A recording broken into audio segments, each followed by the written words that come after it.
શું મમરામાંથી ક્રિસ્પી અને ક્રન્ચી નાસ્તો બની શકે છે? તો હા ફ્રેન્ડ્સ, આજે આપણે મમરાનો નવી જ રીતનો નાસ્તો બનાવીશું.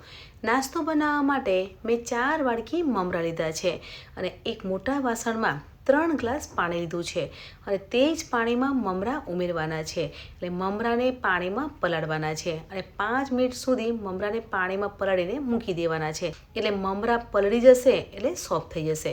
તો 5 મિનિટ સુધી મમરાને મૂકી દેવાના છે. અહીંયા 5 મિનિટ થઈ ગઈ છે તો મમરામાંથી પાણી અલગ કરવાનું છે અને મમરા અલગ કરવાના છે.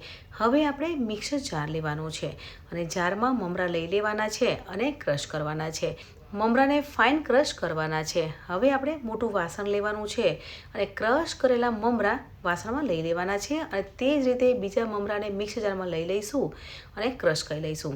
હવે આપણે 1.5 કપ ચોખાનો લોટ એટલે રાઈસ ફ્લાવર લેવાનો છે. ચોખાનો લોટ ઉમેરીએ છીએ તો નાસ્તો ક્રિસ્પી અને ક્રન્ચી બને છે. સ્વાદ પ્રમાણે મીઠું ઉમેરવાનું છે, 1 ચમચી ચીલી ફ્લેક્સ, 1 ચમચી ઓરેગાનો અને અડધી ચમચી પેરી પેરી મસાલો ઉમેરવાનો છે.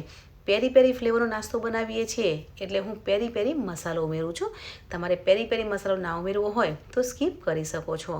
હવે અડધી ચમચી મોણ માટે તેલ ઉમેરવાનું છે અને બધા જ મસાલા સાથે મિક્સ કરવાના છે અને જરૂર લાગે તો ઉપરથી લોટ ઉમેરવાનો છે અને ડો બાંધી લેવાનો છે. અને આ નાસ્તાનો ડો વધારે કઠણ પણ નહીં અને ઢીલો પણ નહીં, તે રીતે બાંધવાનો છે. આપણે પરાઠાનો લોટ બાંધીએ છીએ ને તે જ રીતે ડો બાંધવાનો છે. હવે આદરી ઉપર થોડું તેલ લગાવવાનું છે અને પરાઠા વણીએ છીએ તે રીતે વણી લેવાનું છે. સાઈડની કિનારી કટ કરવાની છે એટલે ચારેય બાજુથી કટ કરી લઈશું અને ઊભી સ્લાઇડ્સમાં કટ કરીશું. કેમ કે મમરાની સ્ટીક બનાવીએ છીએ એટલે પતલી સ્લાઇડ્સમાં સ્ટીકને કટ કરવાની છે. તમે થીક રાખવી હોય તો પણ રાખી શકો છો અને પતલી રાખવી હોય તો પણ રાખી શકો છો અને એકદમ લાંબી સ્ટીક રાખવી હોય તો પણ રાખી શકો છો. પણ તમે આ રીતે સ્ટીક બનાવી શકો છો. અને જો તમારે આ રીતે સ્ટીક ના બનાવવી હોય એ રીતે ગોળ બનાવીને પણ નાસ્તો બનાવી શકો છો. તો આ રીતે આપણે બધી સ્ટીક બનાવી લઈશું. ગેસ પર તેલ ગરમ કરવા મૂકી દેવાનું છે એટલે તેલ ગરમ થઈ જાય પછી આપણે સ્ટીકને તળી લઈશું. તો તેલ ગરમ થઈ ગયું છે તો મમરાની સ્ટીકને તળી લઈશું. મમરાની સ્ટીક તળતા હોઈએ ત્યારે ગેસની ફ્લેમ હાઈ પણ નથી રાખવાની અને સ્લો પણ નથી રાખવાની.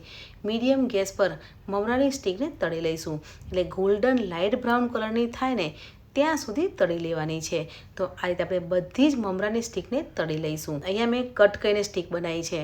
તમારે ગોળ રાઉન્ડમાં સ્ટીક બનાવવી હોય તો પણ બનાવી શકો છો. પણ બધી સ્ટીકને તળી લઈશું. હવે પેરી પેરી ફ્લેવરની સ્ટીક બનાવીએ છીએ એટલે ઉપરથી પેરી પેરી મસાલો સ્પ્રિંકલ કરવાનો છે. તો પેરી પેરી ફ્લેવરની મમરાની સ્ટીક બનીને તૈયાર થઈ ગઈ છે અને સાચે જ આ સ્ટીક ખાવામાં ટેસ્ટી લાગે છે, સાથે ક્રિસ્પી અને ચટાકેદાર બને છે.